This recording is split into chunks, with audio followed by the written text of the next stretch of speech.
ஆண்டவராக இயேசு கிறிஸ்துவின் நாமத்திற்கு மகிமை உண்டாவதாக. இந்த காலை நேரத்திலே உங்கள் யாவரையும் நான் வாழ்த்துகிறேன். கடந்த 6 நாட்களாக நம்முடைய தியானத்தின் தலைப்பு, நமக்கு நியமித்திருக்கிற ஓட்டத்தில் நாம் எப்படி ஓட வேண்டும், ஸ்திரத்தன்மையோடு அந்த ஓட்டத்தை ஜெயமாய் முடிக்க வேண்டும், முற்றும் முடிய அதை வெற்றியாய் முடிக்க வேண்டும் என்று சொன்னால் அதற்கென்று நாம் சில வழிமுறைகளை கையாள வேண்டும்.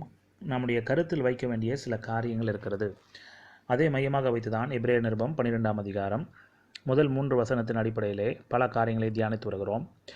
அதிலே நாம் பார்த்த காரியங்கள், மேகம் போன்ற இத்தனை திரளான சாட்சிகள் நம்மை சூழ்ந்து கொண்டிருக்க, அப்போ நாம் பரிசுத்தவான்களுடைய வாழ்க்கையிலிருந்து கற்றுக்கொள்ள வேண்டிய காரியங்களை கற்றுக்கொள்ள வேண்டும்.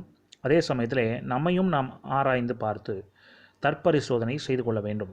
பாரமான யாவற்றையும் நம்மை சுற்றி நெருங்கி நிற்கிற பாவத்தையும் தள்ளிவிட்டு, இந்த பாரம் என்று சொல்லும் பொழுது இட் டிஸ்ட்ராக்ட்ஸ், அதாவது நம்முடைய கவனத்தை சிதறடிக்கிறதாய் இருக்கிறது. பாவம் என்று சொல்லும் பொழுது இட் அட்ராக்ட்ஸ், பாவம் கவர்ச்சிக்கக்கூடியதாக நம்மை ஈர்க்கிறதாக பல நேரங்களிலே இருக்கிறது. அப்போது இந்த ஈர்க்கிற காரியங்கள் நம்மை வசீகரித்து நம்மை இச்சைக்குள்ளாக நடத்தி நம்மை ஈர்க்கிறதான காரியங்களாக இருந்தாலும், நம்முடைய கவனத்தை சிதறடிக்கிற காரியங்களாக இருந்தாலும், இது எல்லாவற்றையும் நாம் தள்ளிவிட வேண்டும் என்று ஆண்டவருடைய வசனம் நமக்கு போதிக்கிறது. இதை தள்ளிவிட்டு நாம் என்ன செய்ய வேண்டும்? விசுவாசத்தை துவக்குகிறவரும் முடிக்கிறவருமாயிருக்கிற இயேசுவை நோக்கி நமக்கு நியமித்திருக்கிற ஓட்டத்தில் பொறுமையோடே ஓடக்கடவோம்.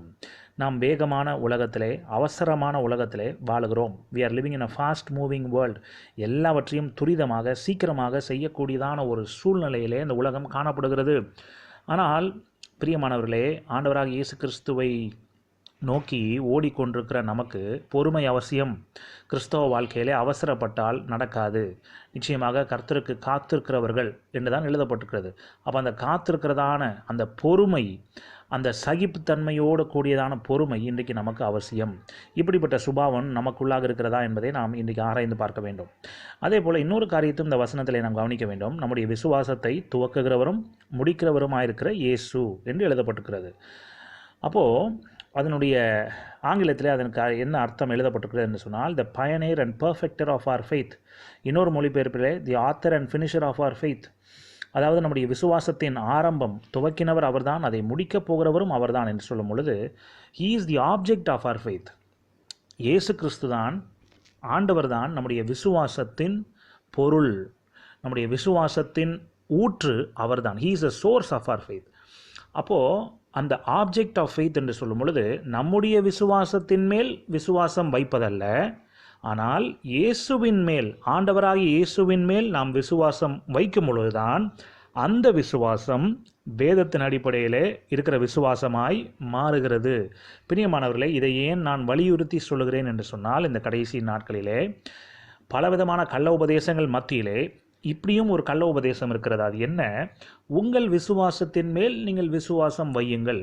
இப்படியாக நேரடியாக யாரும் சொல்லாவிட்டாலும் அவர்கள் சொல்லுகிற, பிரசங்கிக்கிற கருத்து, அவர்கள் பிரசங்கிக்க வருகிற காரியத்தினுடைய சாராம்சத்தை பார்த்தால், இயேசுவின் மேல் விசுவாசம் அல்ல, உங்களுடைய வார்த்தையிலே வல்லமை இருக்கிறது, நீங்கள் பேசுங்கள், நீங்கள் என்ன பேசுகிறீர்களோ அது உங்களுக்கு கிடைக்கும் என்றெல்லாம் இவர்கள் சொல்லும் பொழுது, எந்த பின்னணியிலிருந்து இவர்கள் பேசுகிறார்கள், எந்த மனநிலையோடு பேசுகிறார்கள் என்று சொன்னால், உங்களுடைய விசுவாசத்தின் மேல் விசுவாசம் வையுங்கள் என்கிற அர்த்தத்திலே தான் இவர்கள் சொல்லுகிறார்கள் என்பதை நாம் இன்றைக்கி புரிந்து கொண்டு, இப்படிப்பட்ட கள்ள உபதேசங்களுக்கு நம்மை விலக்கி நாம் பாதுகாத்து கொள்ள வேண்டும்.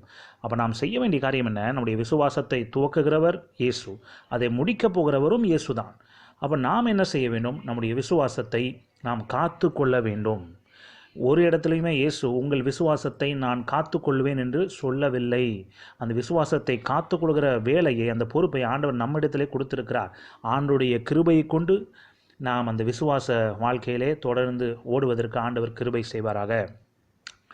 இங்கே நாம் பார்க்கிறோம், அவர் தமக்கு முன் வைத்திருந்த சந்தோஷத்தின் பொருட்டு 2ஆம் வசனத்திலே அவமானத்தை எண்ணாமல் சிலுவையை சகித்து தேவனுடைய சிங்காசனத்தின் வலது பார்சத்தில் வீற்றிருக்கிறார்.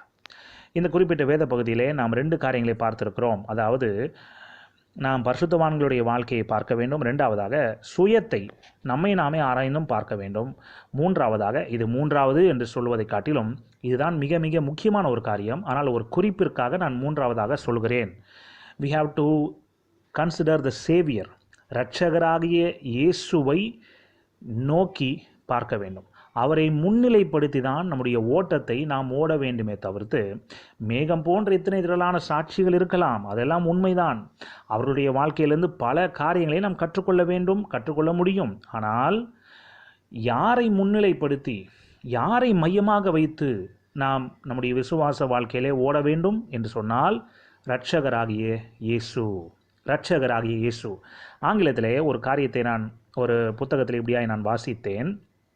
அது மிகவும் அருமையாக இருந்தது. அது என்னவென்று சொன்னால், we may have a glance at the saints, but we must gaze at the Lord Jesus Christ.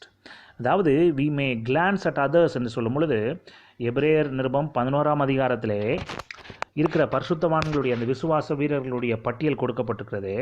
அவர்களுடைய வாழ்க்கையை நாம் பார்த்து கற்றுக்கொள்ள வேண்டிய காரியங்களை கற்றுக்கொள்ளலாம். அதெல்லாம் ஒரு கிளான்ஸ், அவ்வளவுதான்.